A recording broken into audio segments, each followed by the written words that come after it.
Good evening everyone. आज हम करेंगे सेशन 35 वर्ड पावर बुक की।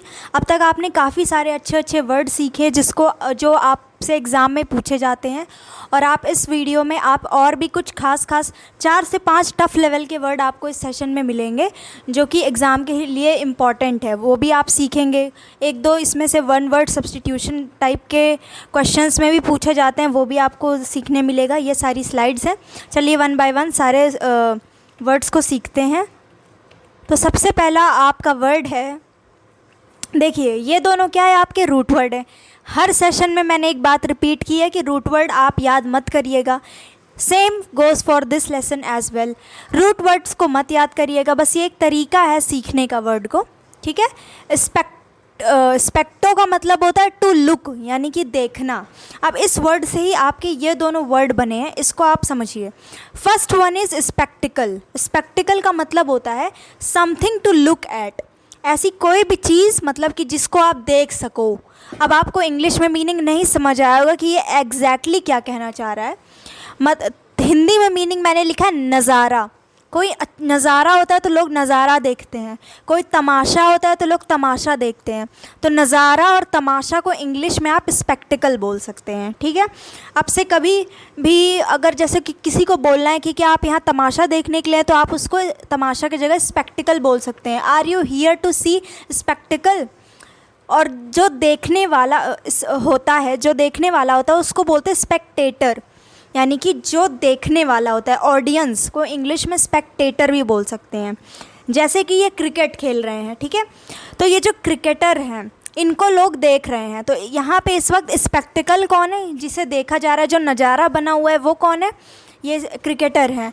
और जो पूरी ऑडियंस है, जनता है, वो दृश्य जो देखने वाली है, वो उसे क्या बोलेंगे आप, स्पेक्टेटर बोलेंगे, ठीक है। नेक्स्ट देखिए इंस्पेक्ट, बहुत ही नॉर्मल सा वर्ड है। इंस्पेक्ट मीन्स किसी चीज़ को ध्यान से देखना। यहाँ पे एक फ्रेजल वर्ड यूज़ हुआ है विच इज़ लुक इनटू। आप लुक इन, लुक ऑन, ये सारे अगर लुक ऑन लगाया तो इसका मतलब कुछ और ही है। लुक इनटू इसका मतलब ही बदल जाता है। तो लुक इनटू, अगर लुक के साथ इनटू लगाया तो इसका मतलब होता है कि आप किसी चीज़ को एग्ज़ामिन कर रहे हो, एकदम बहुत ही ध्यान लगा के किसी चीज़ को आप ध्यान से देख रहे हो, एग्ज़ामिन कर रहे हो आप किसी चीज़ को। तो inspect means to look into something. अब लुक इनटू का मतलब यहाँ पे सिर्फ किसी चीज़ को देखना नहीं है।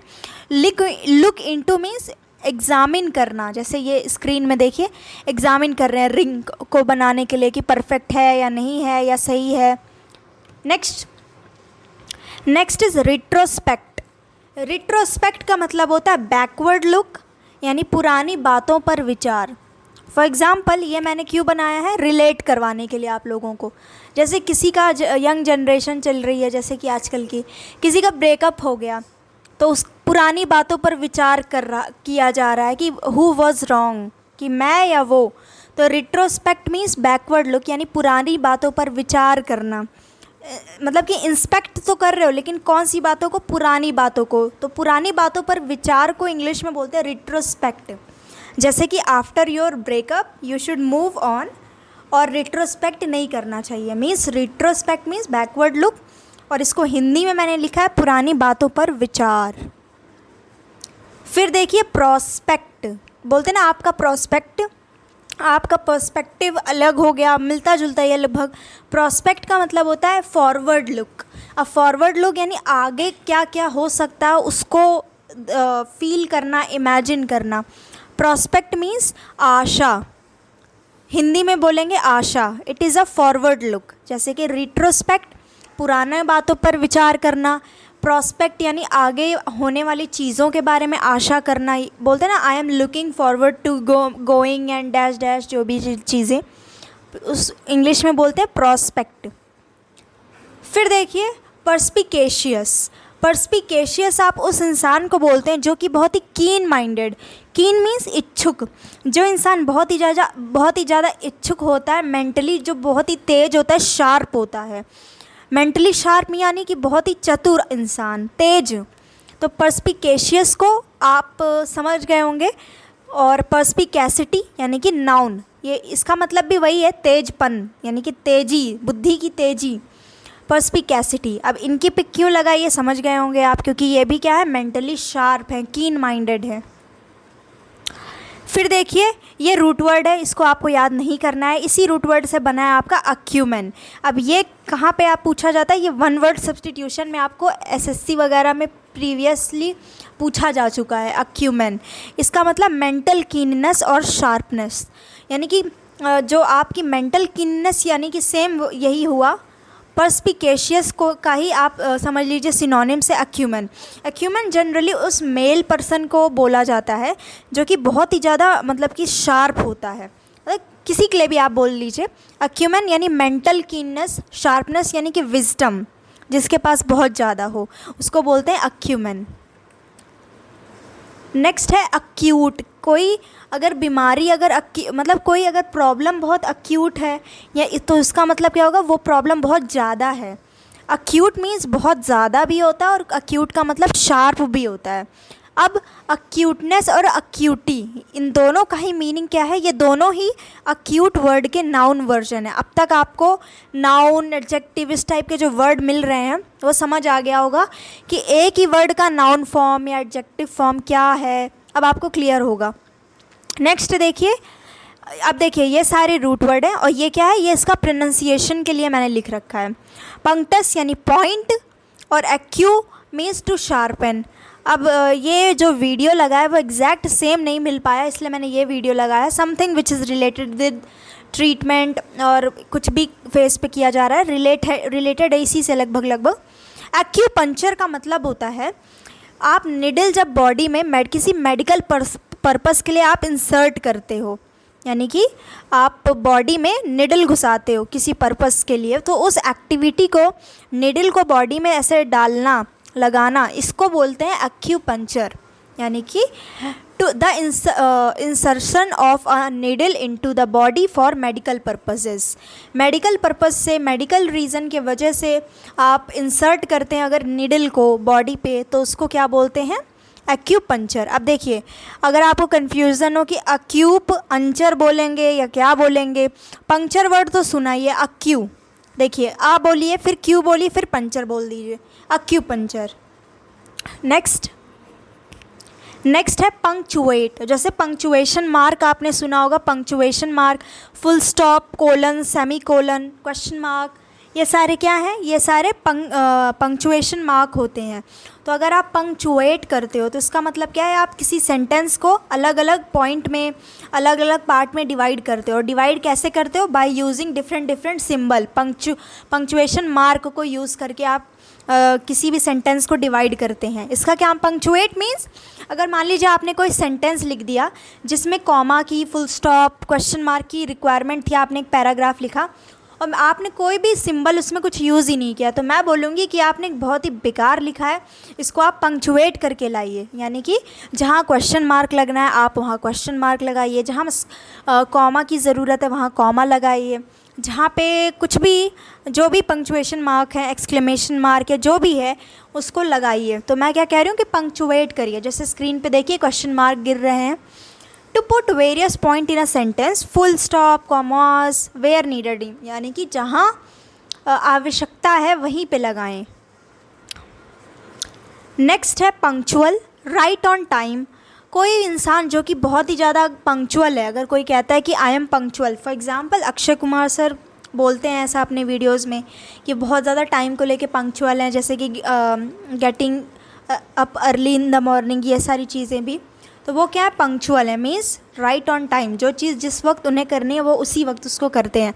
मान लीजिए कोई मीटिंग 7 बजे है तो वो मीटिंग 7 बजे ही आ जाए। अगर मैं बोलूँ ये वीडियो 7 बजे अपलोड होगा पर मैं अपलोड ना करूँ, लेट हो जाए, तो मैं पंक्चुअल नहीं हूँ, और अगर कर दूँ तो मैं पंक्चुअल बन जाऊँगी, जो कि मैं नहीं हूँ। Punctual means right on time. Punctuality यही पंक्चुअल का ही नाउन है। जैसे कि punctuality is a good habit, तो यहाँ पे पंक्चुअलिटी इज़ के पहले आया है, या तो सब्जेक्ट है यानी पंक्चुअलिटी, या तो नाउन होगा या प्रोनाउन। प्रोनाउन तो है नहीं यानी ये नाउन है। तो पंक्चुअलिटी क्या है, नाउन फॉर्म है, और पंक्चुअल किसी इंसान को बोलेंगे कि वो इंसान बहुत ही ज़्यादा पंक्चुअल है। नेक्स्ट है पंक्टिलियस। पंक्टिलियस वो इंसान, पर्सन होता है जो कि बहुत ही ज़्यादा केयरफुल होता है, वो बहुत ज़्यादा केयरफुल होता है। मतलब कुछ लोग होते हैं ना जो बहुत ज़्यादा कैलकुलेटिव होते हैं, जैसे कुछ सेलिब्रिटीज़ बहुत ही, जैसे शहनाज गिल, वो क्या है, बहुत ज़्यादा कैलकुलेटिव नहीं है, मतलब बहुत ज़्यादा प्रिपेयर नहीं करती खुद को।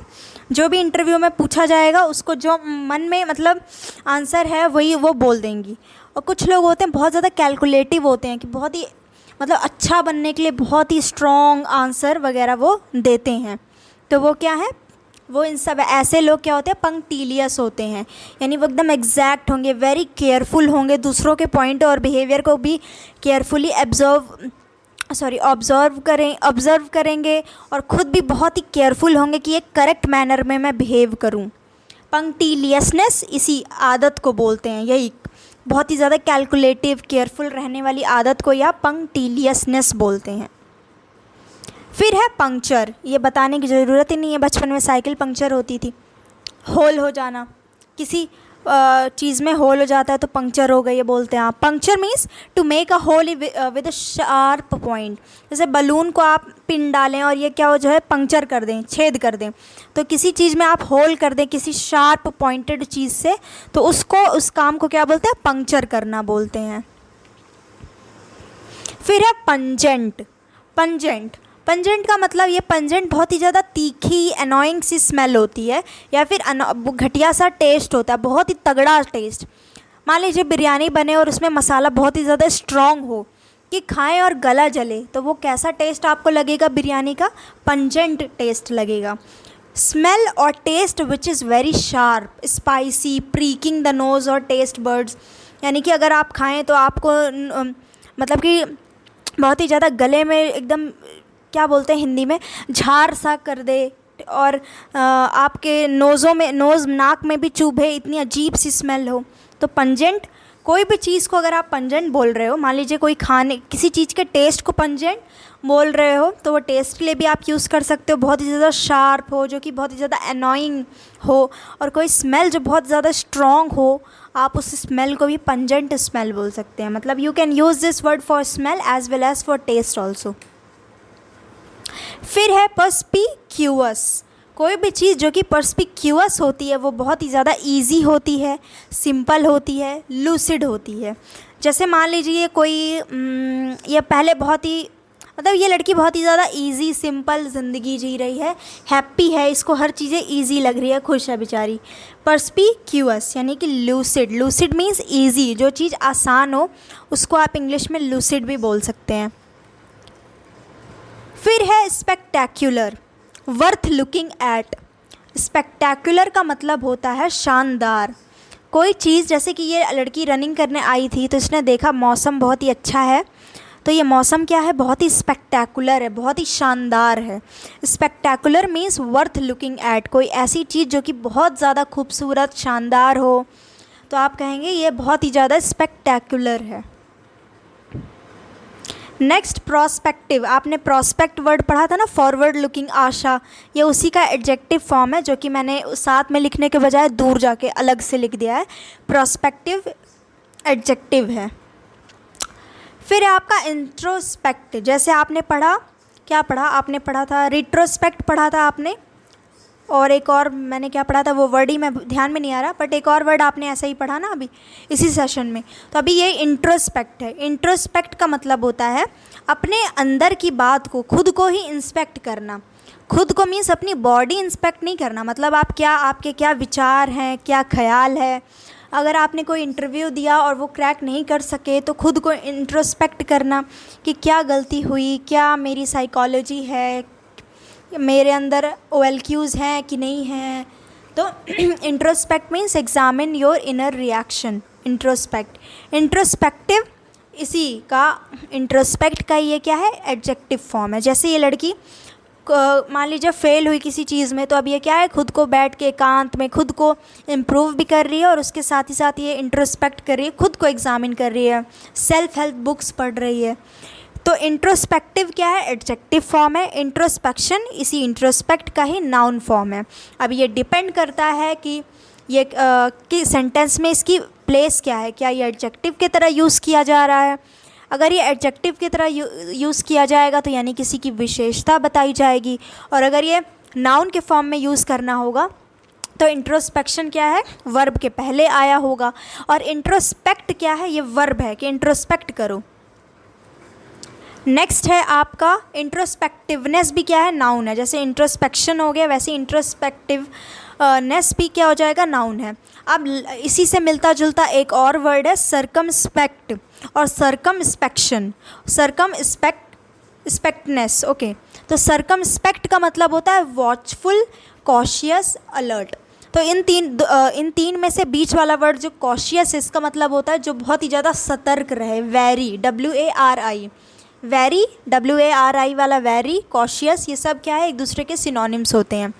वॉचफुल, जैसे कि बहुत ही ज़्यादा जो वॉचफुल है उसका मतलब भी क्या है, अलर्ट है, कॉशियस है, सतर्क है।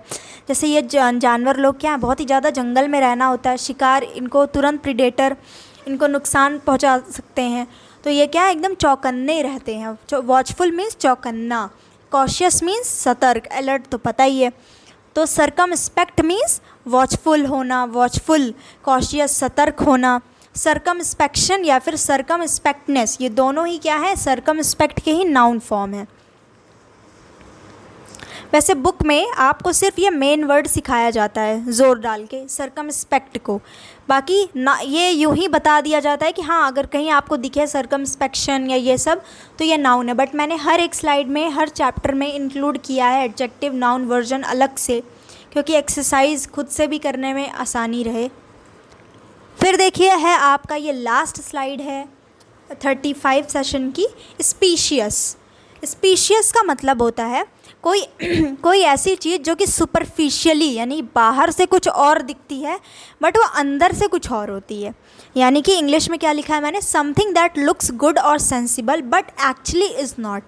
कोई ऐसी चीज़ जो बाहर से अच्छी दिखती है, सेंसिबल दिखती है, बट वो अंदर से उतनी सेंसिबल और उतनी अच्छी होती नहीं है, यानी बाहरी खूबसूरती कह सकते हैं। कोई भी चीज़, जैसे कोई बुक है, उसका कवर पेज अच्छा लग रहा है बट आप कंटेंट पढ़ें तो कंटेंट उतना अच्छा ना लगे। जैसे मैंने एक बुक पढ़ी थी एटीट्यूड इज़ एवरीथिंग, वो बाहर से बहुत ज़्यादा उसका मतलब क्रिएटिव कवर नहीं था बुक का कवर, बट जो बुक पढ़ी तो उसमें कंटेंट बहुत अच्छा था। एंटरप्रेन्योर्स के लिए जो कि ऐसा एस्पायर करते हैं बनना, उनके लिए भी बहुत अच्छी बुक है वो, जो कि मैंने आई डोंट नो 6-7 मंथ्स पहले पढ़ी थी या उससे भी पहले। तो कुछ चीज़ जो बाहर से कुछ और दिखे अंदर से कुछ और हो, यानी बाहर से जो चीज़ अच्छी दिखे पर वो हो ना असल में। अब स्पीशियसनेस क्या है, ये नाउन फॉर्म है स्पीशियस का ही। तो ये इस स्लाइड के साथ आपका समापन होता है एक्सरसाइज 35 का। अब मिलते हैं नेक्स्ट सेशन में, नेक्स्ट वीडियो भी मैं अपलोड करती हूँ कुछ टाइम में, और ऐसे ही करके 37 और 38 शायद ये दोनों एक्सरसाइज वाले सेशन हैं, तो 39 मिलेगा अब इसके बाद, 36 के बाद 39, और वो जो 2 सेशन हो गए उसको हम एक्सरसाइज के साथ करेंगे। एक और जैसे 18 छूट गया है वैसे ही बाकी भी जो है उसी के साथ साथ होगा। सो दैट्स इट, इस वाले वीडियो के लिए मिलते हैं नेक्स्ट सेशन में। And to download PDF of this session you can join my Telegram channel, a link will be provided to you in the comment section of this video. So if you like this video you can subscribe to my YouTube channel और Telegram join कर लें if you require this PDF। और original book का भी PDF Telegram channel पे available है। और अगर ये स्लाइड चाहिए एज़ इट इज़ कि बैकग्राउंड में यही पिक रहे जिससे आपको याद करने में आसानी हो, तब पर भी आप टेलीग्राम ज्वाइन करके आप ये स्लाइड को डाउनलोड कर सकते हैं, मतलब PDF को डाउनलोड कर सकते हैं। तो thank you so much for watching this video. मिलते हैं नेक्स्ट सेशन में।